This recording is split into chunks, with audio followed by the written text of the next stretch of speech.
Hello students, आज के हम इस वीडियो में डिस्कस करेंगे रसायन विज्ञान का अध्याय फर्स्ट, जिसका नाम है ठोस अवस्था सॉलिड स्टेट से संबंधित अति लघुरात्मक प्रश्न and Uttar, very short answer and questions for 1 marks का भाग सेकंड। आयनिक ठोसों में अभी कण आयंस होते हैं, धनायन व ऋणायन। तो धनायन व ऋणायन के मध्य एक स्थिर वैद्युत आकर्षण बल लगता है, अर्थात इनके मध्य आयनिक बंध होता है। अतः इनकी ठोस अवस्था में आयन स्वतंत्र नहीं रहते हैं, इसलिए ये विद्युत के कुचालक होते हैं। जबकि गलित अवस्था में या जलीय विलयन में इनका आयनन हो जाता है, अर्थात धनायन व ऋणायन स्वतंत्र हो जाते हैं, जो इसलिए ये गलित अवस्था में विद्युत के सुचालक होते हैं। इसके एग्जाम्पल जैसे सोडियम क्लोराइड का क्रिस्टल, पोटेशियम क्लोराइड का क्रिस्टल, पोटेशियम नाइट्रेट का क्रिस्टल, सीजियम क्लोराइड का क्रिस्टल, कॉपर सल्फेट का क्रिस्टल आदि। यूनिट सेल, जिसे हिंदी में एकक कोष्ठका या विमीय कोष्ठका भी कहते हैं, क्रिस्टल जालक का एक छोटे से छोटा भाग है जो उसकी इकाई होती है, अर्थात जिसकी बार बार पुनरावृत्ति से यूनिट सेल का निर्माण होता है, अर्थात जिसकी बार बार पुनरावृत्ति से क्रिस्टल जालक का निर्माण होता है।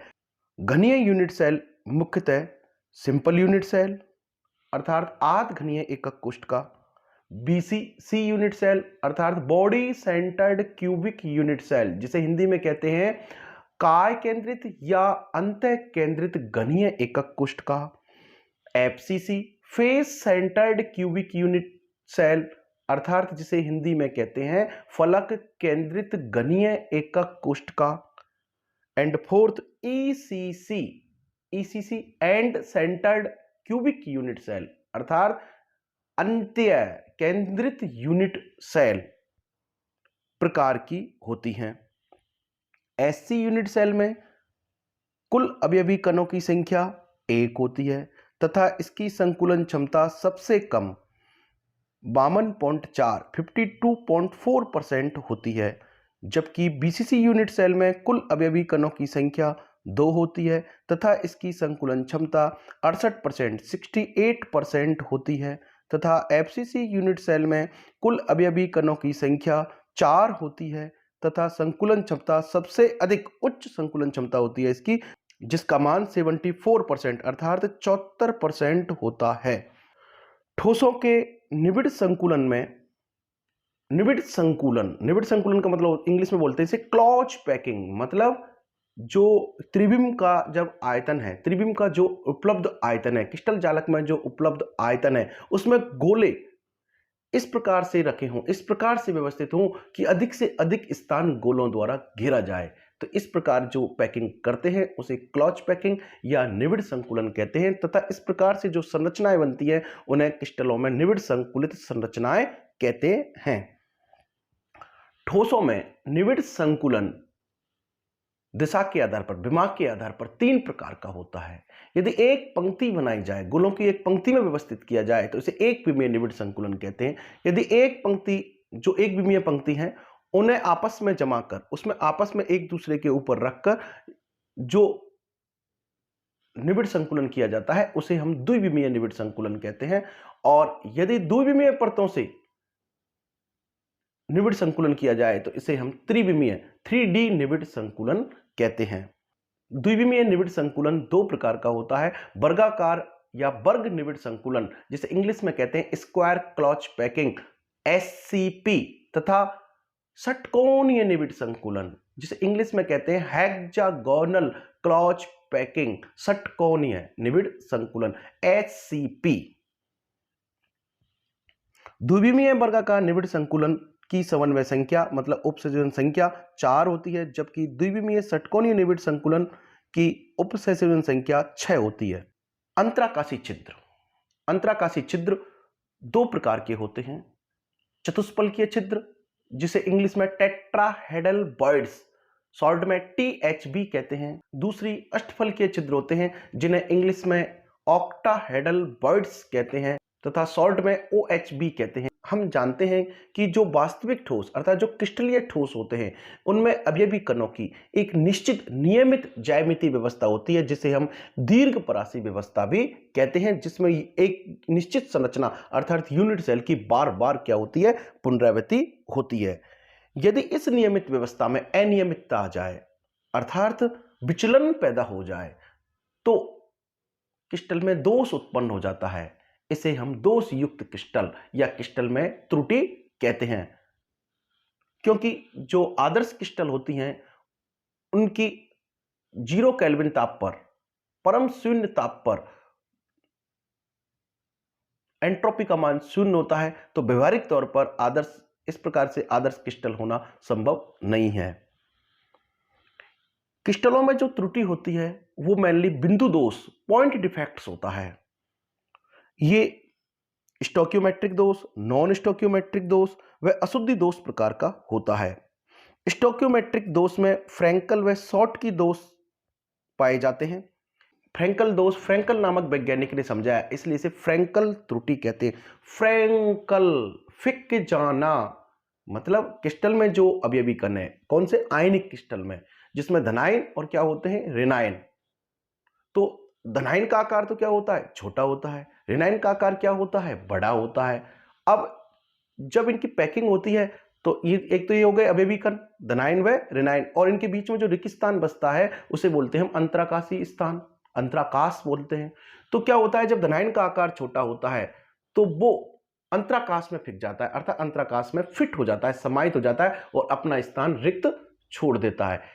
इसे हम क्या कहते हैं, फ्रैंकल की त्रुटि कहते हैं। अर्थात त्रुटि किसके कारण हुई है, धनायन जो है अर्थात अवयवी कण है जो अंतराकाश में फिट हुआ है, इसलिए ये फ्रैंकल की जो त्रुटि होती है वो एक प्रकार की अंतराकाश त्रुटि है। ये फ्रैंकल त्रुटि ऐसे आयनिक क्रिस्टलों में पाई जाती है जिनमें धनायन का आकार छोटा व ऋणायन का आकार बड़ा होता है। जनरली यह सिल्वर के हैलाइडों अर्थात AgBr व AgCl में पाई जाती है। इसके अलावा यह जिंक सल्फाइड का क्रिस्टल ZnS में भी पाई जाती है। दूसरी है शॉर्ट की दोष। शॉर्ट की दोष मतलब इसे शॉर्ट की नामक वैज्ञानिक ने समझाया, इसलिए इसका नाम क्या दिया गया, शॉर्ट की दोष। शॉर्ट का मतलब होता है, हम इसे इस प्रकार समझ सकते हैं, शॉर्ट का मतलब शॉर्ट हो जाना, कम हो जाना। क्रिस्टल में अवयवी कण कम हो जाते हैं। क्रिस्टल में 2 अवयवी कण होते हैं। आयनिक क्रिस्टल में 2 प्रकार के अवयवी कण हैं, धनायन व ऋणायन। तो धनायन शॉर्ट हो रहा है, धनायन यदि क्रिस्टल से गायब हो रहा है तो ऋणायन भी क्रिस्टल से क्या हो जाता है, गायब, क्योंकि क्रिस्टल को विद्युत उदासीन बनाना होता है, क्योंकि क्रिस्टल को विद्युत उदासीन बनाए रखना होता है। तो शॉर्ट की दोष में क्रिस्टल में से कुछ अवयवी कण अर्थात धनायन व ऋणायन समान संख्या में क्रिस्टल से लुप्त हो जाते हैं, क्रिस्टल को छोड़ जाते हैं और अपना स्थान रिक्त छोड़ जाते हैं। अर्थात उनके स्थान रिक्त होने के कारण अर्थात उसमें क्रिस्टल में रिक्तकाएं उत्पन्न हो जाती हैं, इसलिए शॉर्ट की दोष कैसा दोष है, रिक्त का दोष है। यह दोष उन आयनिक क्रिस्टलों में पाया जाता है जिसमें धनायन व ऋणायन का आकार लगभग समान होता है। तो इसका बेस्ट एग्जांपल होता है क्षारीय धातुओं के हैलाइड, जैसे NaCl sodium chloride, KCl potassium chloride, KBr potassium bromide, CHCl caesium chloride. इसके अलावा यह दोष AgBr क्रिस्टल में भी पाया जाता है। अब देखिए इसमें इंपॉर्टेंट बात क्या है इस त्रुटि में, AgBr सिल्वर ब्रोमाइड इस प्रकार का क्रिस्टल है जिसमें शॉर्ट की दोष व फ्रैंकल दोष दोनों ही पाए जाते हैं। इस बात को आप जरूर याद रखें। शॉर्ट की दोष 10 की पावर 16 जाला के स्थानों में एक शॉर्ट की युग्म दोष होता है। आयनिक ठोस को हम गर्म कर दें तो क्या उसमें दोष उत्पन्न होता है, क्या हो जाता है उसमें, कौन सा दोष उत्पन्न होगा और कैसे होगा, तो देखिए समझते हैं। जब किसी ठोस क्रिस्टल जैसे ZnO zinc oxide, NaCl sodium chloride, KCl potassium chloride आदि को गर्म किया जाता है तो क्रिस्टल में धातु आधिक्य दोष उत्पन्न हो जाता है। मतलब क्रिस्टल में धातु की क्या हो जाती है, अधिकता, तो क्रिस्टल क्या हो जाता है बताओ, धनावेशित हो जाता है। क्रिस्टल को उदासीन बनाए रखने के लिए या तो अंतराकाश में या ऋणायन की रिक्तता में मुक्त इलेक्ट्रॉन फिट हो जाते हैं। अब मुक्त इलेक्ट्रॉन के कारण क्रिस्टल में कलर उत्पन्न हो जाता है और क्रिस्टल अनुचुंबकीय हो जाता है। जैसे NaCl का क्रिस्टल पीला हो जाता है, KCl का बैंगनी हो जाता है, ZnO मतलब जिंक ऑक्साइड का क्रिस्टल पीले रंग का हो जाता है। अब हम डिस्कस करते हैं इन टॉपिक से संबंधित, इस समरी से संबंधित क्वेश्चन और आंसर पर। प्रश्न नंबर 1, आयनिक ठोस गलित अवस्था में विद्युत चालक जबकि ठोस अवस्था में विद्युत का कुचालक होते हैं, क्यों? तो उत्तर, आयनिक ठोस में अवयवी कण कौन होते हैं? धनायन व ऋणायन होते हैं, अर्थात आयन होते हैं जो आपस में स्थिर विद्युत आकर्षण बल अर्थात आयनिक बल द्वारा बंधे होते हैं। इसका मतलब ठोस में आयन्स गमन के लिए स्वतंत्र नहीं होते हैं, इसलिए ठोस अवस्था में आयनिक ठोस विद्युत के क्या होते हैं? कुचालक होते हैं। लेकिन जब इन्हें जल में घोला जाता है अर्थात इनकी जब गलित अवस्था में ये इनमें आयनन हो जाता है अर्थात धनायन ऋणायन में टूट जाते हैं, इसका मतलब आयन स्वतंत्र हो जाते हैं, किसके लिए? गमन के लिए। इसलिए आयनिक ठोस गलित अवस्था में विद्युत के क्या होंगे? सुचालक होंगे। लेकिन इनमें किस प्रकार की चालकता होगी? क्योंकि इसमें चालकता का परिवहन कौन कर रहा है? विद्युत का परिवहन कौन कर रहा है? आयन कर रहे हैं। अतः आयनिक ठोस की गलित अवस्था में जो चालकता उत्पन्न होती है उस चालकता को हम आयनिक चालकता कहेंगे। नेक्स्ट प्रश्न नंबर 2, निम्न यूनिट सेल में मतलब नीचे दी गई यूनिट सेल में अवयवी कणों की कुल संख्या लिखो। ए आदि यूनिट सेल, व अंतः केंद्रित यूनिट सेल, से फलक केंद्रित यूनिट सेल। उत्तर ए आदि यूनिट सेल। आद को हमने अभी आद यूनिट सेल, आद का मतलब simple unit cell, primitive unit cell, SC unit cell. तो ये इस प्रकार की यूनिट सेल होती है कि इसमें सिर्फ घन के कोनों पर ही अवयवी कण उपस्थित होते हैं, फलक के केंद्र व काय केंद्र पर अवयवी कण अनुपस्थित होते हैं, इसीलिए इसे सबसे सरल घनीय यूनिट सेल कहते हैं। और जो कोनों पर कण होते हैं उनका जो हिस्सा होता है वो 1/8 1/8 होता है, और कुल कोने कितने होते हैं? 8। तो 8 मल्टीप्लाई 1/8, तो बताओ कुल अवयवी कणों की संख्या कितनी हो गई? 1। अतः आध यूनिट सेल में कुल अवयवी कणों की संख्या 1 होती है। ब अंतः केंद्रित यूनिट सेल, अंतः केंद्रित यूनिट सेल को काय केंद्रित यूनिट सेल भी कहते हैं, मतलब body centred unit cell, BC unit cell भी कहते हैं। अब घन के कोनों पर तो अवयवी कण है ही है, लेकिन उसके साथ साथ काय के केंद्र, काय का केंद्र या घन का जो केंद्र होता है वो उसकी संख्या 1 होती है, जिसका काय के केंद्र अर्थात घन के केंद्र में भी अवयवी कण है। इस अवयवी कण का, काय के केंद्र में जो अवयवी कण है उसका सहभाजन, उसका हिस्सा 100% होता है।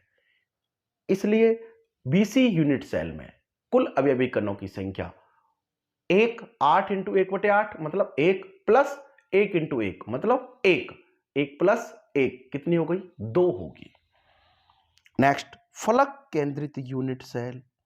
फलक नाम से पता है, फलक केंद्रित यूनिट सेल। देखो कोई भी यूनिट सेल हो लेकिन वो सिंपल क्यूबिक यूनिट सेल तो होगी, मतलब उसमें घन के सभी 8 कोनों पर तो अवयवी कण स्थित होंगे, लेकिन इसका नाम क्या है? फलक केंद्रित, मतलब फलकों के सभी फलकों के, मतलब सभी फलकों के केंद्र पर भी अवयवी कण विराजमान है, प्रेजेंट है। और एक घन में कुल 6 फलक होते हैं, एक घन में कुल 6 फलकों के केंद्र होते हैं, और प्रत्येक फलक के केंद्र में जो अवयवी कण होता है उसका सहभाजन, उसका हिस्सा 1/2 होता है। तो देखिए अवयवी कण, तो कुल अवयवी कण कैसे निकालेंगे?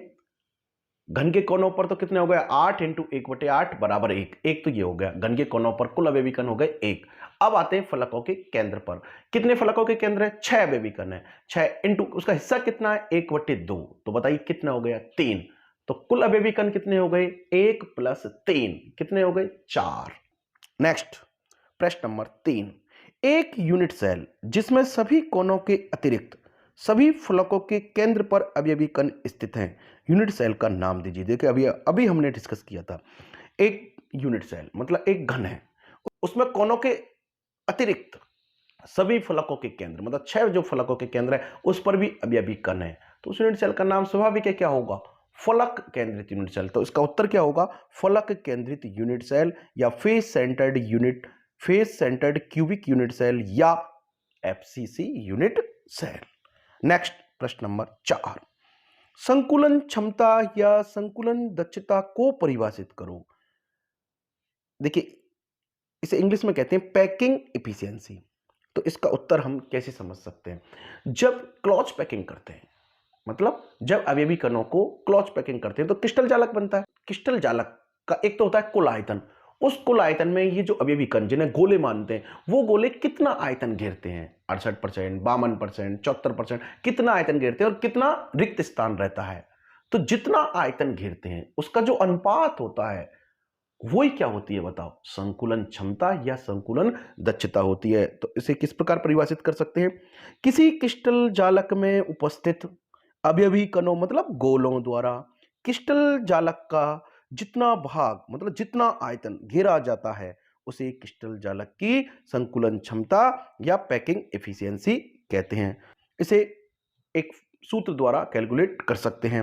अतः संकुलन क्षमता या संकुलन दक्षता बराबर क्रिस्टल जालक में उपस्थित कणों द्वारा घेरा गया आयतन अपॉन क्रिस्टल जालक का कुल आयतन। यदि इसे परसेंटेज में निकालना है तो हम इसे मल्टीप्लाई 100 कर देंगे। नेक्स्ट प्रश्न नंबर 5, निम्न यूनिट सेल की संकुलन क्षमता लिखो। ए एससी, बी बीसीसी, सी एफसीसी। उत्तर देखिए, एससी मतलब सिंपल क्यूबिक यूनिट सेल, मतलब सरल घनीय या आध घनीय एकक कोष्ठ का की संकुलन क्षमता सबसे कम होती है 52.4%, 52.4% होती है। B BCC body centred cubic unit cell मतलब अंतःकेंद्रित या काय केंद्रित घनीय यूनिट सेल की संकुलन क्षमता 68%, 68% होती है।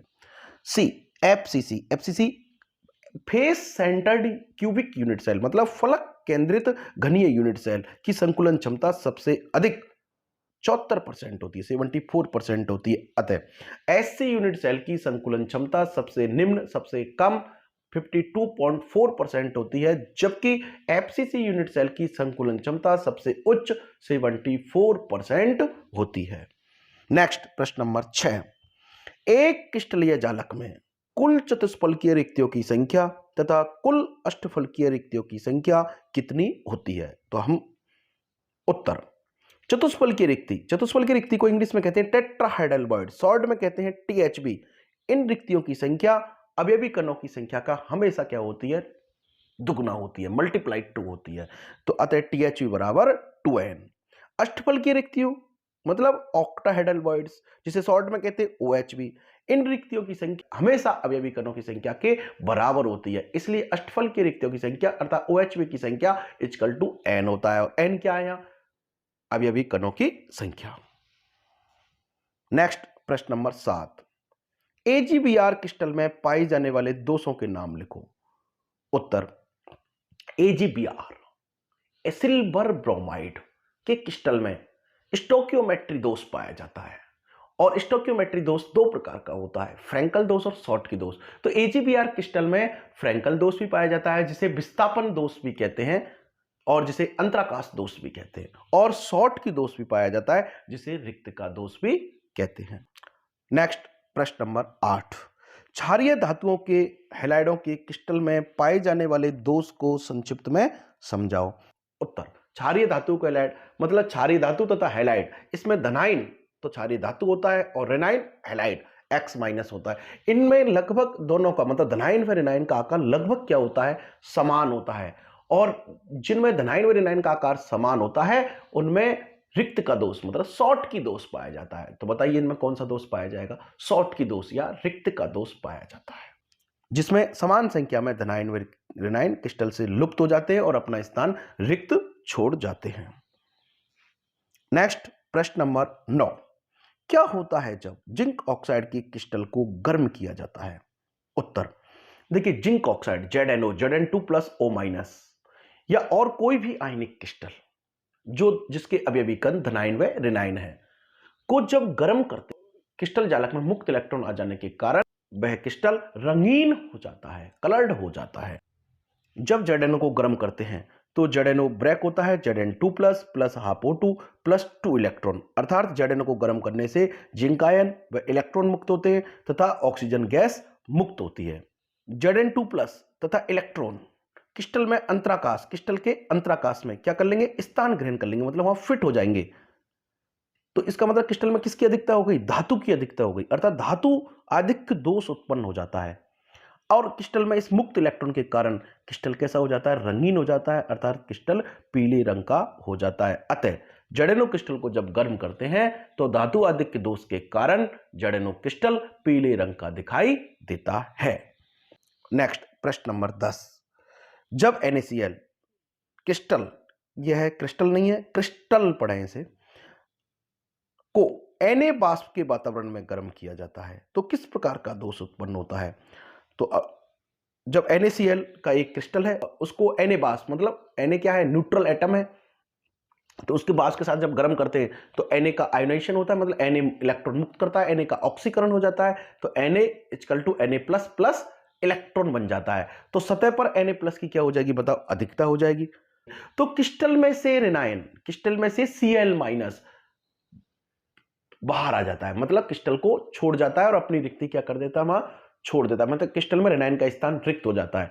और बाहर से इलेक्ट्रॉन, ये जो मुक्त इलेक्ट्रॉन जो मुक्त हुआ है, वो इलेक्ट्रॉन क्रिस्टल को विद्युत उदासीन बनाने के लिए रेनाइन के स्थान पर, मतलब रेनाइन की रिक्तता में फिट हो जाता है। इसका मतलब दोष के बाद क्रिस्टल में रेनाइन की तो कमी हो जाती है, लेकिन उस रेनाइन के स्थान पर कौन आ जाता है, इलेक्ट्रॉन आ जाता है उसके स्थान पर, और उस इलेक्ट्रॉन, वो इलेक्ट्रॉन रेनाइन के स्थान, रेनाइन की रिक्ति में फिट हो जाता है, जिसे हम F सेंटर, F केंद्र कहते हैं, जो रंग उत्पन्न करने का केंद्र होता है, अर्थात जिससे रंग उत्पन्न होता है, इसलिए क्रिस्टल रंगीन हो जाता है, अर्थात NaCl का क्रिस्टल पीले रंग का हो जाता है। अतः इस उत्तर को संक्षिप्त में कैसे समझ सकते हैं, धातु आधिक्य दोष उत्पन्न होगा तथा NaCl का क्रिस्टल पीले रंग का हो जाएगा। नेक्स्ट वीडियो में हम डिस्कस करेंगे क्लास 12 रसायन विज्ञान के अध्याय फर्स्ट ठोस अवस्था से संबंधित अति लघुरात्मक प्रश्न एवं